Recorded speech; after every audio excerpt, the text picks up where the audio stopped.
Seigneur le Christ, bonjour et bienvenue à cette méditation en ce vendredi de la 23e semaine du temps ordinaire.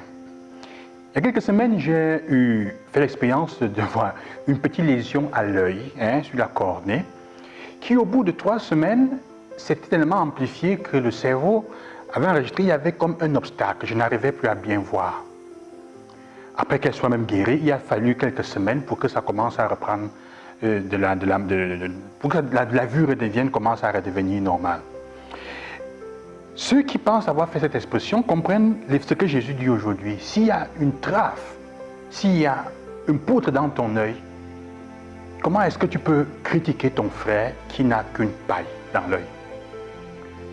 L'évangile d'aujourd'hui, en effet, Jésus qui dit: est-ce qu'un aveugle peut-il diriger notre aveugle, conduire notre aveugle? Ils iront tous les deux dans le trou. Il nous faut d'abord comprendre deux choses. On ne peut pas confier sa vie, même dans ce que nous appelons l'accompagnement spirituel, à n'importe qui. On ne peut pas se laisser guider par n'importe qui. On ne peut pas choisir n'importe qui pour être son maître ou spirituel, ou même dans la vie quotidienne. Il faut quelqu'un, pas seulement qui sache de la tête des livres, mais quelqu'un qui a fait expérience de ce dans quoi elle doit vous conduire, de la foi, du point de vue spirituel. Il faut quelqu'un qui en ait l'expérience. Donc la deuxième chose à laquelle le Seigneur nous invite est aussi, ça nous aide, ce qu'il dit, c'est pour nous aider à prendre conscience de ce que nous sommes. C'est un examen, faire un examen pour soi-même. Regardez la poutre dans l'œil, la paille dans l'œil de l'autre alors que tu as la poutre. Ça nous fait comprendre que notre regard sur l'autre est filtré toujours par nos propres limites. C'est important. Ce que je vois de l'autre est généralement filtré par mes limites, par ce que je pense. Donc méfiez-vous de ceux qui disent: ah, tel est comme ça, tel est comme ça, tel est comme ça.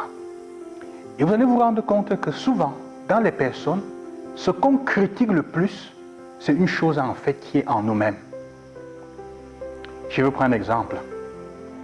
Si vous voulez savoir quelle est une des limites que vous n'aimez pas en vous, demandez-vous: qu'est-ce que je critique le plus, ou qu'est-ce que je juge le plus, sur quoi est-ce que je juge le plus les gens que je rencontre ou que j'ai en face? Qu'est-ce qui ne me plaît pas souvent dans les personnes? Vous allez entendre des personnes qui disent: tel est comme ça, tel est ainsi, tel est comme ça, et pensent avoir la vérité sur les autres. En fait, aujourd'hui l'Évangile nous donne un élément pour faire un bon examen de conscience, pour mieux se connaître. C'est à notre avantage. Il dit: regarde ce sur quoi tu juges souvent les autres et tu vas comprendre quelle est la poutre que tu as dans ton œil et qui est la clé, qui est le miroir et la lunette à travers laquelle tu vois toujours les autres. En fait, méfiez-vous, ne vous dérangez pas. Généralement, quand les gens voient nos défauts, ces défauts, ils les amplifient avec leurs propres défauts. Ça passe d'abord à la lumière de la poutre qui est dans notre œil pour amplifier. Nous regardons l'autre et c'est souvent miré avec aussi nos limites. C'est pour ça qu'il faut être prudent. Il faut être prudent, beaucoup, pour avoir la sagesse d'être objectif quand on voit quelque chose dans l'autre. Et même quand on est libre et qu'on le dit avec charité, on ne condamne pas. On le dit pour que l'autre change et on le dit d'une façon très simple. Comme l'Évangile est en train de le dire aujourd'hui. En fait, Jésus le dit pour que nous puissions changer. Et pour changer, il faut croire ce que Saint Paul dit. Il faut accepter ce que Saint Paul dit.